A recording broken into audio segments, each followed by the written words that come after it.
May 7 pang questionableng pangalan na nakatanggap umano ng confidential funds ni Vice President Sara Duterte.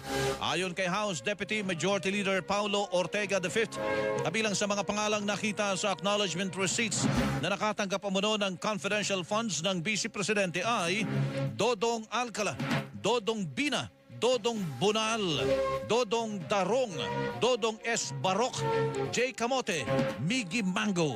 Bukod pa yan sa naunang mga kaduda-dudang pangalan tulad nina Mary Grace Piatos, Pia Piatos Lim at Renan Piatos na walang record ng kapanganakan, kasal o kamatayan sa Philippine Statistics Authority o PSA.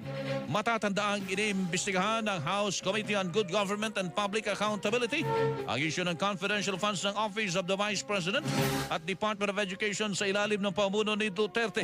Ang usapin ng confidential funds ay kabilang din sa articles of impeachment laban kay Vice President Duterte.